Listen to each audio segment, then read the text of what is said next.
Midnight, the glass tower stood silent against the city's skyline, its windows reflecting the storm that brewed in the distance. Inside, the office of Marcus Hale, the billionaire CEO of Titan Global, was empty, but not lifeless. A single glass of bourbon sat untouched on the desk, the chair still warm. His laptop screen flickered with an unsent email that read only one word: "They're here." The cameras in the building froze at 3:12 a.m. For the next 7 minutes, the skyscraper swallowed its master whole. Marcus Hale had vanished without a trace. No body, no witnesses, no explanation. Was it an escape, a kidnapping, or the final act of a conspiracy so deep it rewrote the fate of his billion-dollar empire? And more importantly, who stood to gain from his disappearance? Comment your location, like, subscribe, and turn on notifications if you dare to step inside the shadows of corporate power. The story of Marcus Hale began far away from the skyscrapers that would one day bear his name. He was born in a modest, crumbling town where steel factories had long gone silent. His father worked night shifts as a janitor. His mother stitched clothes for neighbors to keep food on the table. From childhood, Marcus learned the value of silence, the silence of hunger, the silence of watching others succeed while he remained in the shadows. At 19, he left the town behind and entered the world of finance. It was not his education that opened doors, but his ruthless determination. While others smiled and shook hands, Marcus studied every weakness in the room. He could spot fear in a man's eyes like a predator scenting blood. That talent became his currency. By 35, Marcus had transformed Titan Global from a small logistics firm into a billion-dollar empire. Yet with each boardroom victory, shadows began to gather. His rivals whispered that no man could rise so quickly without cutting throats along the way. And perhaps they were right. The offices he built were cathedrals of glass and steel, always towering, always cold. Late at night, when employees had gone home, Marcus would walk the halls alone, listening to the echo of his own footsteps. He often claimed he could hear whispers in the walls. Wealth did not quiet his mind. Instead, paranoia grew. He installed cameras in every corner of Titan Global's headquarters. He demanded loyalty oaths from his closest executives. His wife Elena described him as a man who looked over his shoulder even while smiling. The board resented him. The COO, Richard Vale, plotted his own ascent. Investors grumbled that Marcus's ambition came with too much risk. Even his only son, Adrian Hale, had grown distant, frustrated by a father who treated blood as a business transaction. Marcus's nightmares worsened. He spoke of faceless men watching him from darkened boardrooms, of a symbol carved into glass that only he could see. His assistants wrote it off as exhaustion, but Marcus believed otherwise. He was convinced someone or something had marked him. One night, a janitor cleaning his office swore he heard Marcus arguing with someone when no one was there. The next morning, Marcus arrived at work pale, his tie loose, his eyes hollow.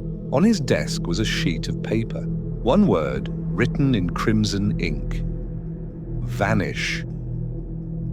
The rise of power was complete, but it had awakened something that would soon consume him. Titan Global's boardroom was a chamber of glass, clean, perfect yet suffocating.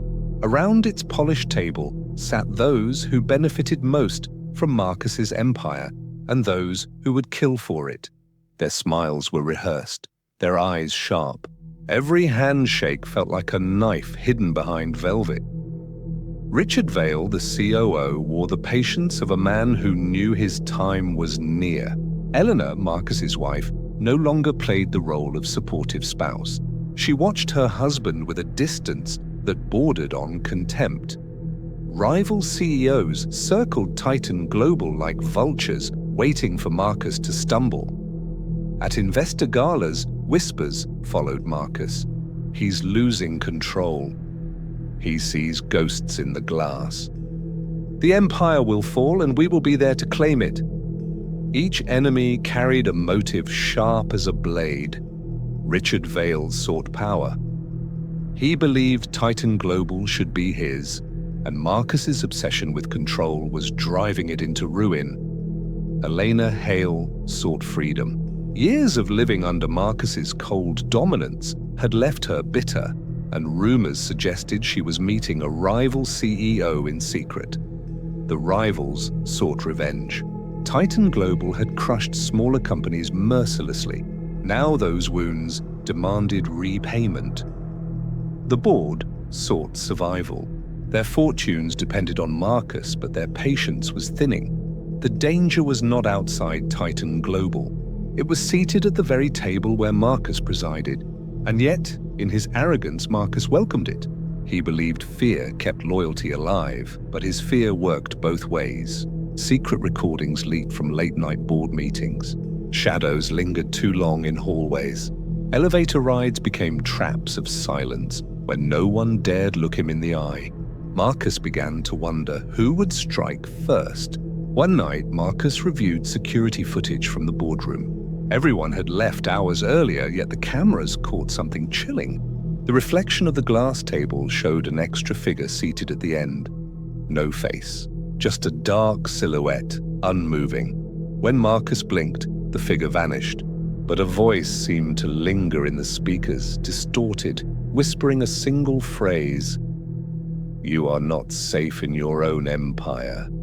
It was a storm-soaked night when Marcus Hale entered Titan Global for the last time. Lightning danced across the skyline, illuminating the tower like a blade in the sky. Most of the staff had already gone home. Only a skeleton crew remained: a guard at the lobby desk, a cleaner on the 12th floor, a secretary finishing reports. Marcus arrived at 10:47 p.m., carrying a leather briefcase and an uncharacteristic tension. He did not greet anyone. He rode the elevator to the top floor. The cameras recorded every moment until they didn't. At exactly 3:12 a.m., all 47 security feeds froze. 7 minutes later, they resumed. Marcus Hale was gone. The final hours before his disappearance became the subject of endless speculation. Witnesses provided fragments. A secretary heard Marcus shouting in his office, but no one replied. A janitor swore the elevator opened on the top floor, though no button had been pressed.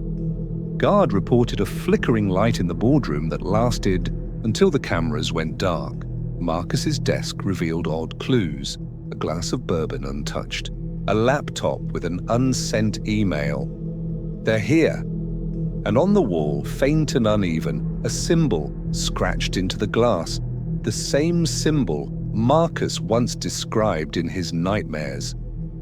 No sign of struggle, no forced entry, just absence. At dawn, police stormed the building. They expected a body. Instead, they found only silence. The tower felt colder than usual, as though something vital had been drained from it. As officers reviewed the camera feed, one detail froze them in place. During the blackout, in the static, a shape emerged on the screen. Not Marcus. Not any known employee, a tall, faceless figure seated in his chair, staring into the lens. Then the footage cut. Marcus Hale had not just disappeared, he had been erased. The morning after Marcus Hale's disappearance, Titan Global's headquarters transformed from a palace of wealth into a crime scene. Police tape stretched across the polished glass entrance.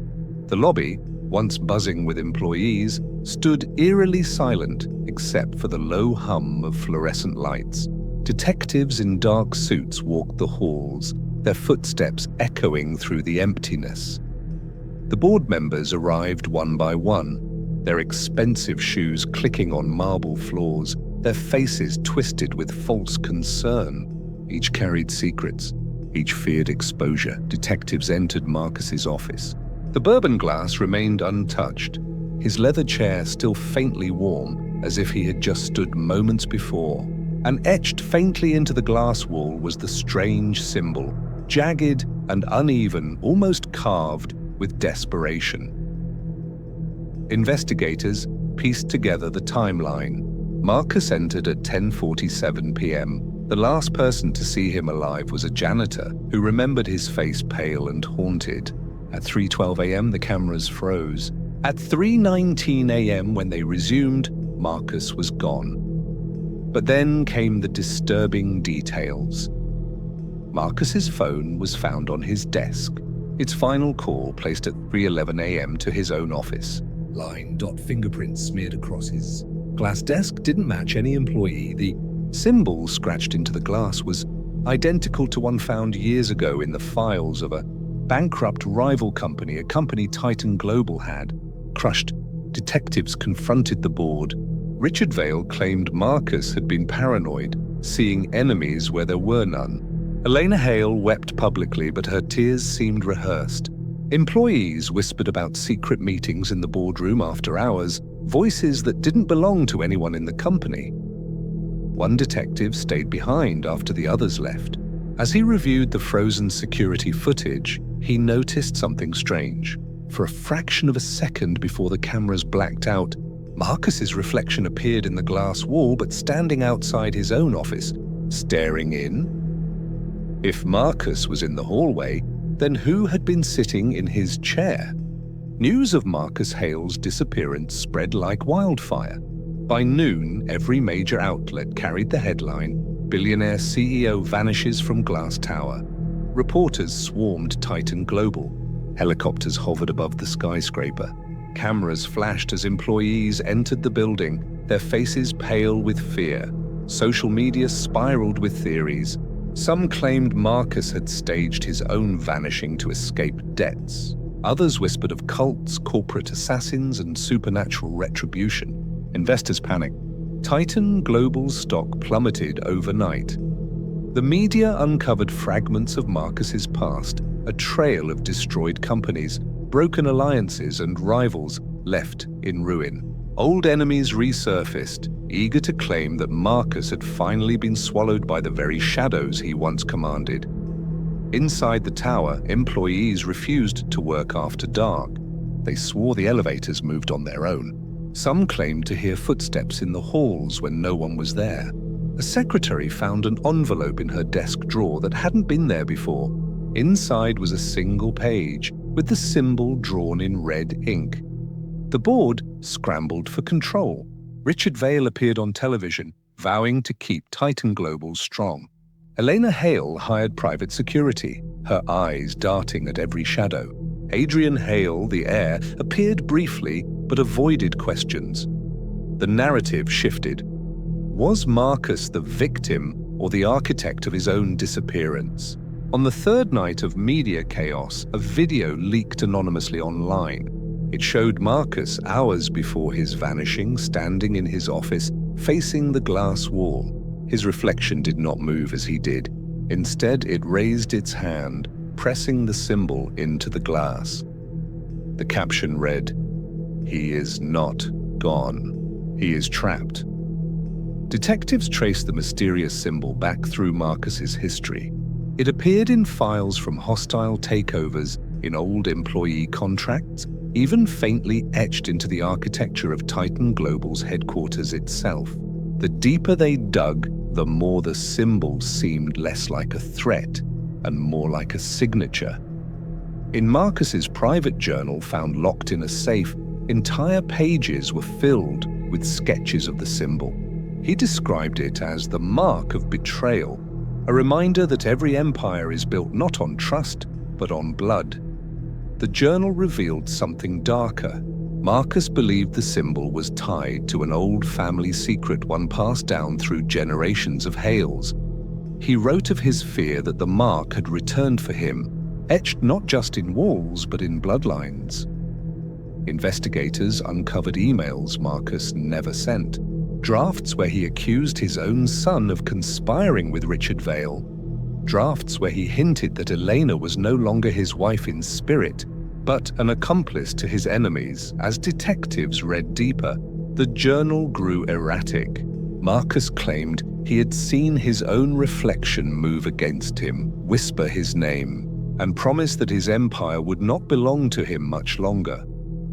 The final entry in Marcus's journal was written hours before his disappearance. The ink was smudged, the words frantic. "It will not be my rivals. It will not be my wife. The blood that inherits is the blood that destroys." He is waiting. Beneath it was the symbol drawn not once but 7 times.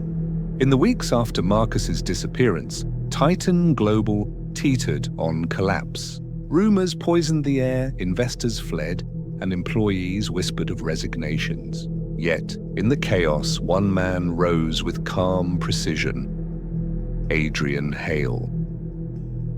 The son who had long stood in his father's shadow suddenly stepped forward. He spoke confidently at press conferences, reassuring investors, promising stability. The board, desperate for survival, aligned behind him, but whispers grew louder.